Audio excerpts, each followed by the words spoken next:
TikTok, Facebook আর রিলসের জাদুতে যখন সারা দুনিয়া বুঁদ হয়ে আছে, তখনও পুরো এক মহাদেশের তরুণদের কাঁপিয়ে বেড়াচ্ছে প্রায় ১০০ বছরের প্রাচীন সেই রেডিও।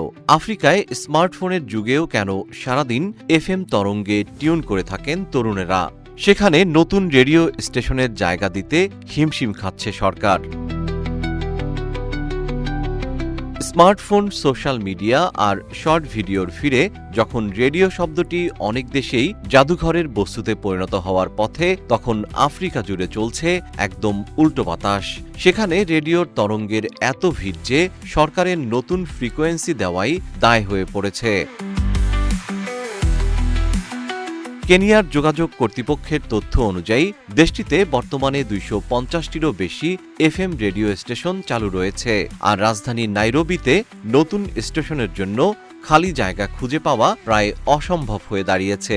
জীবন অবাক না করলে কে করবে? ২৮% মিল্ক ফ্যাটের অবাক করার সাথে ফ্রেশ মিল্ক পাউডার। জীবন অবাক করুক প্রতিদিন। সম্পূর্ণ আফ্রিকা মহাদেশই এখন রেডিওর এই বিস্ময়কর আধিপত্য দেখা যাচ্ছে। গত এপ্রিলে প্রকাশিত আফ্রো ব্যারোমিটারের এক জরিপ বলছে, ইন্টারনেট ও নেট দুনিয়ার ব্যাপক বিস্তারের পর আজও তথ্য ও সংবাদ পাওয়ার ক্ষেত্রে আফ্রিকাবাসীর প্রথম পছন্দ রেডিও। শহর ও গ্রাম মিলিয়ে প্রায় ৬০% মানুষ সপ্তাহে একাধিকবার রেডিও শোনেন। তরুণদের ক্ষেত্রেও চিত্রটা চমকপ্রদ। ১৮ থেকে ৩৫ বছর বয়সী তরুণদের মধ্যে প্রায় ৫৫% নিয়মিত রেডিও শোনেন, যা সোশ্যাল মিডিয়া ব্যবহারের ৫৮%।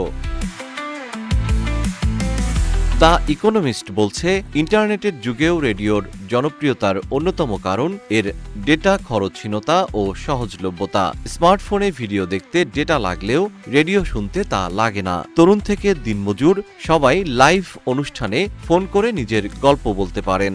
বরং সোশ্যাল মিডিয়ার কারণে জনপ্রিয় রেডিও জকিরা এখন তারকায় পরিণত হচ্ছেন।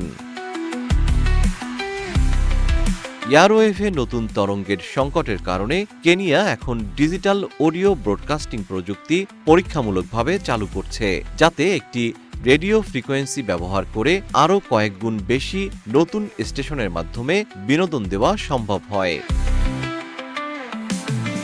জিএম শিহাব, রূপালী বাংলাদেশ।